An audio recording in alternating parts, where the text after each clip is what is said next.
We start, though, this morning with tropical depression Henri impacting tens of millions of Americans in the Northwest. Yeah, Henri weakened from a Category 1 hurricane to a tropical storm yesterday, just before making landfall in Rhode Island. Coastal residents were bracing for storm surge, but it's really torrential rains that caused most of the flooding headaches. Even before the storm hit, emergency crews rescued stranded drivers from flooded cars in New York City. Across New England, the storm knocked out power to more than 120,000 homes. A majority of them are in Rhode Island. The catastrophic rain isn't over for the Northeast. Forecasters are warning of a risk for excessive rainfall as Henri plows over Connecticut and Massachusetts. The storm has dumped nearly a foot of rain in parts of New Jersey and New York already. Flash flood warnings are in effect for much of the Northeast as the storm meanders eastward. Flooding is even more of a risk because remnants of Fred soaked the region last week. And for some of Connecticut, as you can see, this storm brought an opportunity for reprieve. This guy is making the most of the water-soaked roadway. A skimboarder turned a flooded street into a water park. The image capped off by emergency vehicles in the background. Here to cover Henri, where it's been, what it's doing, and where it's going today, NBC News correspondents Kristen Dahlgren, who's just south of Hartford, Connecticut, and Kathy Park in Narragansett, Rhode Island. Kristen, we'll start with you. The rain has been falling on Connecticut seemingly all weekend. Isn't really stopping today. How has the state been impacted by the storm so far? Right. Good morning, Joe. So I kind of have a two-part answer because take a look this morning. It's actually quite lovely out here. We've got the sun shining in places. It's a calm morning and a little bit of a sigh of relief for some people in Connecticut that they didn't bear the brunt of the storm yesterday. There are some power outages, some trees down, things like that, but really a sense that things could have been much worse. But that said, we still need to get through today. And so Henri is now a subtropical low, and all that moisture that's now coming down over places like Pennsylvania, New York, and New Jersey is going to shift and come back across Connecticut. And that's where we could have some problems because, like you said, raining all weekend and a really rainy summer. So we've got a saturated ground here in Connecticut. We're going to be adding potentially several inches on top of that. And so while the flood watches for now have been discontinued, they are expected to be back up later on today, and the fear of some flash flooding as Henri, or what's left of it, comes back across the state, guys. And Kathy, Henri is now a tropical depression, but it had made landfall as a tropical storm in Rhode Island, where you are now. What have you seen on the ground?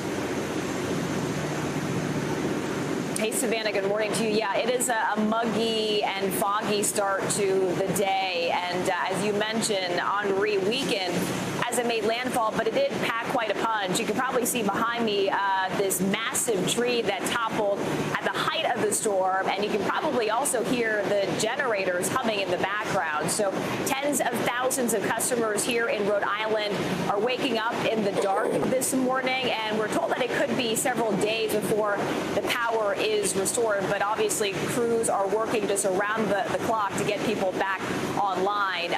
As the storm eventually moved into this area, there were extremely intense wind gusts. We were feeling it on the beach. We saw waves crashing onto the shore.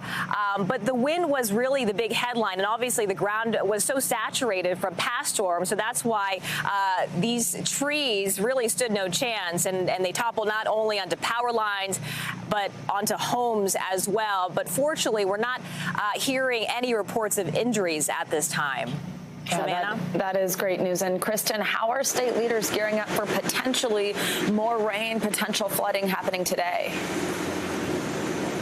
Right, Savannah. They just want to let people know that there is still a danger, that you can't really assume that since we went through yesterday and they made it fine, that today will be the same. And so the lieutenant governor planning on having a press conference later on this morning at about 10:30 to let people know that there is still the potential for big impacts. And because flash flooding is going to be something that they're watching, they do have these swift water rescue teams that are at the ready to go into places where there might be high water, where people may need to be rescued.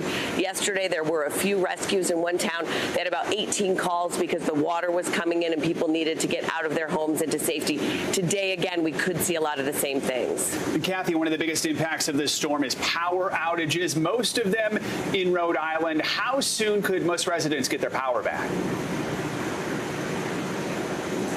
So, Joe, there was a press conference yesterday with some of the utility crews, and they're saying it could be potentially by midweek. Right now, at last check, the outages are in the tens of thousands. You know what? The numbers, obviously not good to hear that people are still in the dark this morning, but people were anticipating the storm to be a lot stronger. They were anticipating even more outages, but it looks like it could be a couple of days before everyone is back online. All right, Kristen Dahlgren and Kathy Park, thank you both so much for kicking us off this morning. We appreciate your reporting. Let's take a look at what to expect next from Tropical Depression Henri and get a check at your Morning News Now weather. Bill Cairns is with us. Hey, Bill, good morning.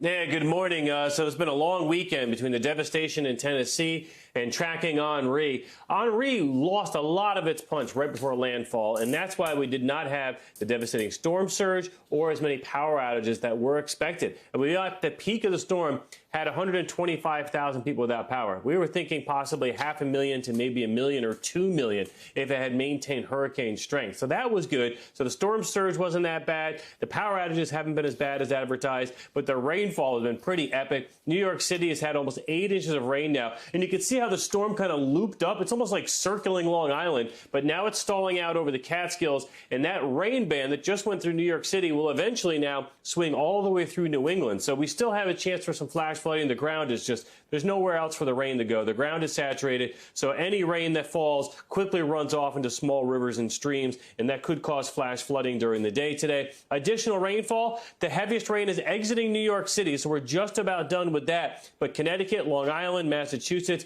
you will have a band of pretty heavy rain going through right during the day today. Hurricane Center says it's pretty much stalled out for the current time, but it will begin to push into areas of Massachusetts this afternoon, towards tonight, heading towards Boston, and then by tomorrow morning, the storm is gone. So what else will the radar look like? This is the future radar. So where you see the bright yellow and reds, that's pouring this afternoon. By 2 p.m., still some heavy rain from Massachusetts to Connecticut. For the evening rush hour, the Mass Pike and I-95 from Boston down through the coast of southern New England will be the worst of it, guys. So, pretty much this storm has been an interesting one to forecast. It hasn't been the easiest, and I think a lot of us are happy that we haven't had as much destruction from it as we once feared.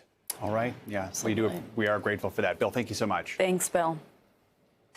Now, a state of emergency has been declared in Tennessee after deadly flash flooding swept parts of the state.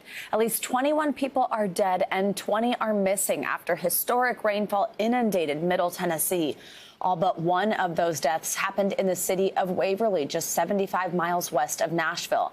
The National Guard is conducting search and recovery efforts. The director of Tennessee's Emergency Management Agency says those efforts will continue until every person is accounted for. 14.5 inches of rain fell between Friday and Saturday. That could increase to 17 inches when more data rolls in. And if that happens, it would beat rainfall records set in parts of the state back in 1982. In Afghanistan this morning, the German military says a firefight broke out at Kabul airport between Afghan security forces and a group of unidentified men. A tweet from its official account, the German military said 1 Afghan guard was killed, 3 others were injured. Yeah, this comes after President Biden said the U.S. is taking steps to ramp up evacuation efforts and again defended his decision to withdraw American troops. The evacuation of thousands of people from Kabul is going to be hard and painful, no matter when it started, when we began. It would have been true if we had started a month ago or a month from now. There is no way to evacuate this many people without pain and loss of heartbreaking images you see on television. It's just a fact. Joining us now to talk more about this, we've got Ali Arouzi in Tehran and Mike Memoli at the White House. Ali, we'll start with you. What more can you tell us about this deadly firefight at Kabul airport, and just what is the latest on the ground there? Good morning, Joe. Well, the German military reported that in the early hours of this morning, a gun battle broke out between Afghan security forces and unknown attackers at the north gate of Kabul airport. An Afghan security force was killed and 3 others wounded. The German army added that the Americans and German forces were also involved in further battles that ensued, but there are no reports of U.S. or German military personnel being injured. And despite all this danger and volatility Panicked and desperate people continue to gather at the gates of Kabul airport under treacherous circumstances. There was a stampede there yesterday, which the British Army said cost the lives of 7 Afghans who were crushed to death. Amongst them, tragically, a 2-year-old girl, just underscoring how dangerous it is for people there still trying to flee the Taliban. And we've also learned that there's a very specific threat from ISIS-KP, that's the Afghanistan branch of ISIS, against Americans and others at the airport trying to get out of Kabul.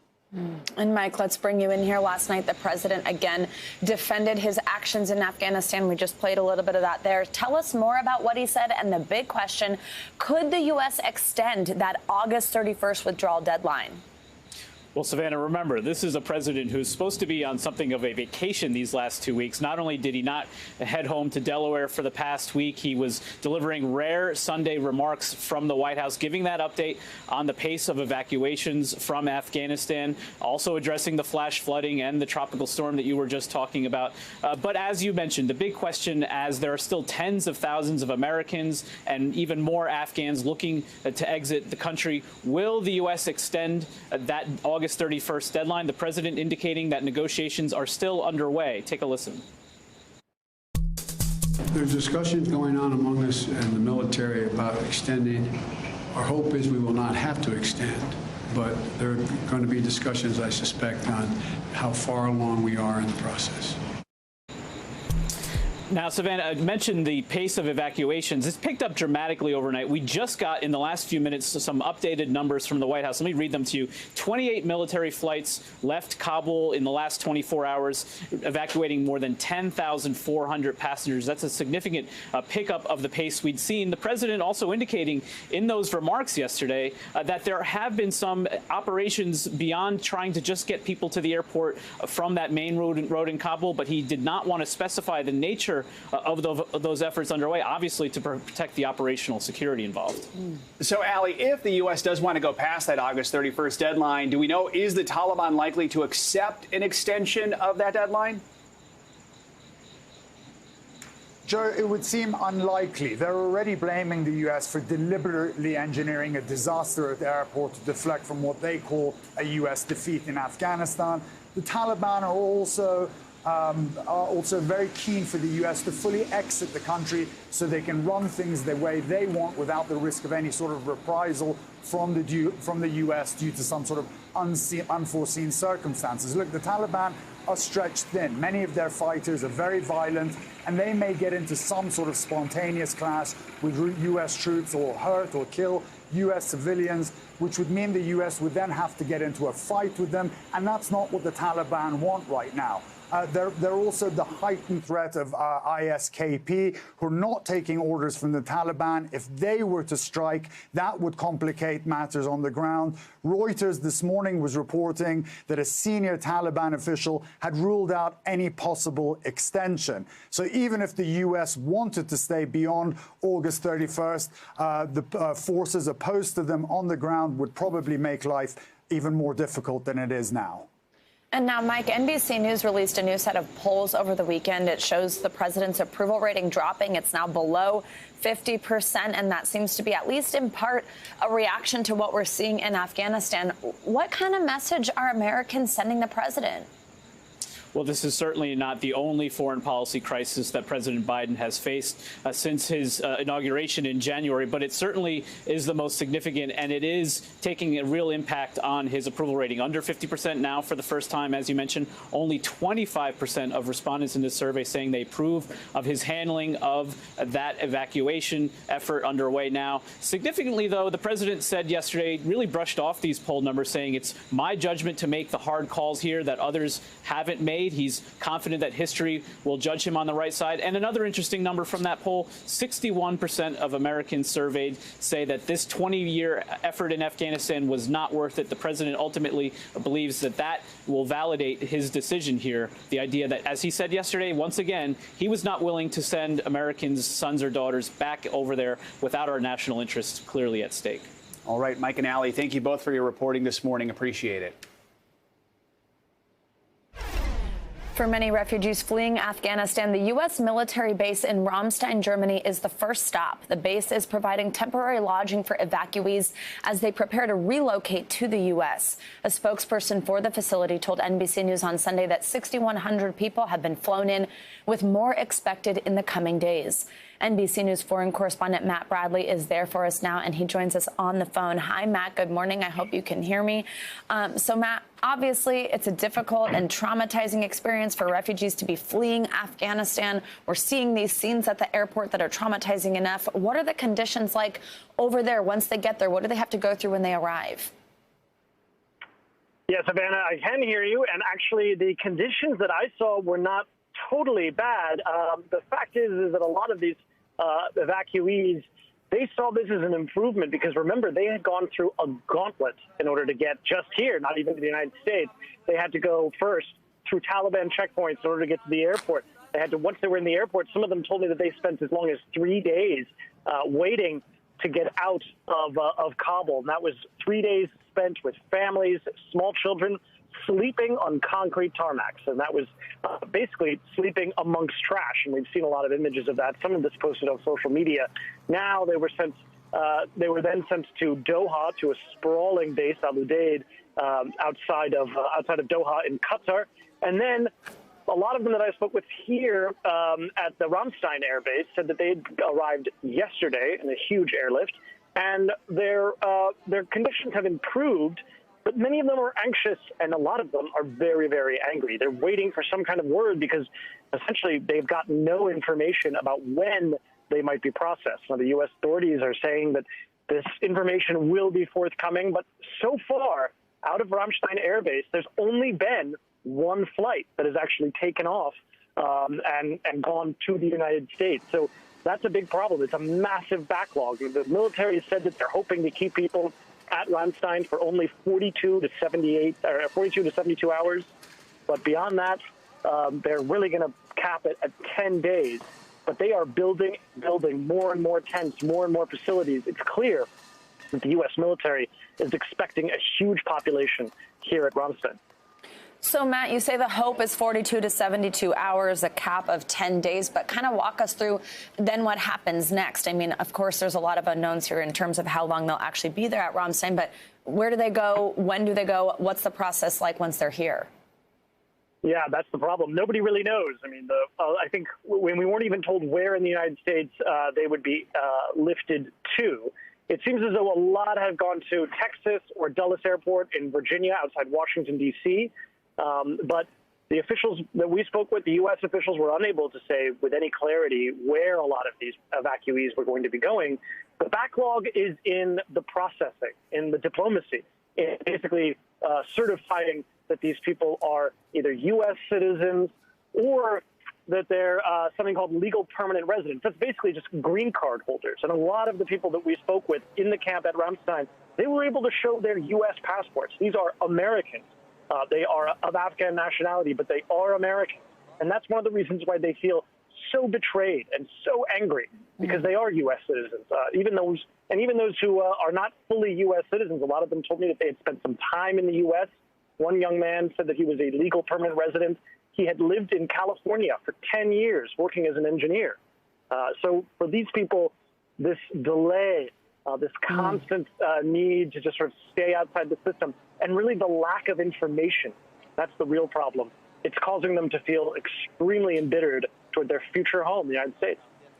All right, Matt, thank you so much for your reporting. The FDA could give Pfizer's coronavirus vaccine full approval as early as today. The New York Times is reporting that the FDA moved up its timeline for the review and approval process. The approval would pave the way for more companies to issue vaccine mandates and could boost confidence in the vaccine, motivating those who've been hesitant so far to get the shot. It's something doctors in Kentucky say the state really needs right now. Daily case numbers are at their highest since January, more than 3,000 people testing positive a day. Hospitals there are already short-staffed, now feeling the impact of this new wave. NBC News correspondent Cal Perry joins us now from the Hazard Regional Medical Center in Hazard, which is in eastern Kentucky. So, Cal, these past few weeks, we've been hearing from hospitals all across the South painting a dire picture. What's the current situation at this hospital you're at? Yeah, it is full. It was full on Friday, full over the weekend. We will get an update this morning. The bigger story really of these 13 facilities in the Appalachian Healthcare Facility, all 32 of the ICU beds are full. So patients are being sent other places. The system itself, and this is very important if you live in the area, is reaching a breaking point. If you listen to the chief medical officer, she will explain why that is and how serious the situation is. Take a listen. We are knocking on the door of being overwhelmed, and that's why I'm concerned about the potential escalation. You know, we had the summertime where we were experiencing such low levels of COVID that I think many of us had hoped that we had come to the end of the pandemic. And as it hit us again and hit us so rapidly that it really has been difficult and challenging. Now, the state is at a 13% positivity rate. That is exceptionally high. You add to that, they are talking about a triage system in these hospitals where they will treat the people who need it the most, sending some away. So when you talk about the unvaccinated and this being a pandemic for the unvaccinated, that's really not true anymore, especially in eastern Kentucky and southern West Virginia. If you have an accident or a broken bone, you could wait to be treated because these hospitals are just simply full now, Joe. Now, Cal, this hospital you're at is part of a larger healthcare system in the state. It recently implemented a vaccine mandate for staff. That's actually caused some workers to leave their jobs. What can you tell us about that? Yeah, 13 hospitals in this system, the Appalachian Healthcare System. There are 6,000 employees, as you said, mandated vaccinations if you want to work in this system. And some people, we don't have an accurate number on that yet, some people have said no, they're not going to get vaccinated. They have headed home. Add to that, there is a staffing shortage in general across the country. Add to that, if you are exposed to the virus and you haven't been fully vaccinated, this is gotten both of those vaccinations, you are sent home. So the staffing shortage is causing a problem. When you take those 32 ICU beds, for example, that is kind of the maximum amount of beds that they will have at this point because of the staffing shortage, Joe. All right, Cal Perry reporting from Hazard, Kentucky. Cal, thank you. NBC News medical contributor Dr. Natalie Azar joins us now. Dr. Azar, good morning. So let's talk about this potential full authorization, something that could potentially help vaccination numbers in places like Kentucky. This report says from the New York Times that the FDA might give this full approval to Pfizer's vaccine today. So first, can you just tell us what that review process is like? Sure. Yeah. You know, I think we've all been waiting anxiously for the last couple of months to get this approval, under our belts, because really what the FDA requires for an EUA is basically a 2-month extension following the completion of a clinical trial, which we achieved back in December. So in May, when they, applied for the full approval, I think we were expecting to see it really earlier in the summer. And I think that had a few skeptics sort of scratching their heads saying, is there anything else that, the FDA has uncovered or is concerned about that is delaying this approval? But needless to say, I think that, I think they were just making sure that all T's were crossed and all I's were dotted to get to this point. And I think as you've heard and as we've been reporting on, I think this is going to really trigger a lot of potential mandates, both within, businesses as well as hospital systems and schools and universities in the next couple of weeks, Savannah. And so, Dr. Azar, right now, kids 12 and up can get the Pfizer vaccine. So does full approval impact at all the process to get kids younger than 12 vaccinated? Could that be sped up? When do you think that'll happen? I think it does in a sense, but clearly they're both independent processes and they're happening in parallel.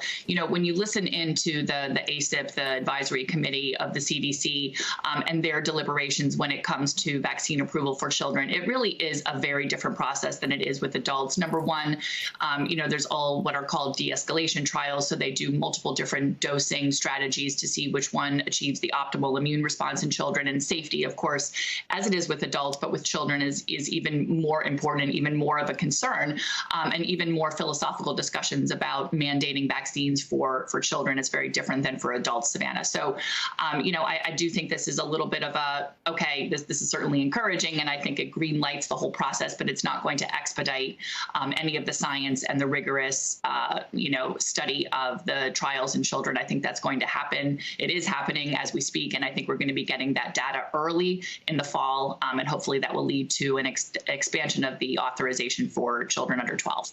And Dr. Azar, what about Moderna and Johnson & Johnson, those vaccines? When do you think the FDA will review those for full approval? in the next couple of weeks. I mean, I think as we've seen from the beginning, Moderna has always been a few weeks behind Pfizer, and Johnson & Johnson was approved in March, which was just a few months after the mRNA vaccines. And all of their trials are happening as we speak. Moderna is also going to be putting in for their booster, I believe, in September. And for Johnson & Johnson, we're really waiting to hear on their 2-dose versus 1-dose trial that should be completed by the end of this month to see whether or not they recommend a booster in individuals who receive the Johnson & Johnson. All right, Dr. Natalie Azar, lots of clarity there. Thank you so much.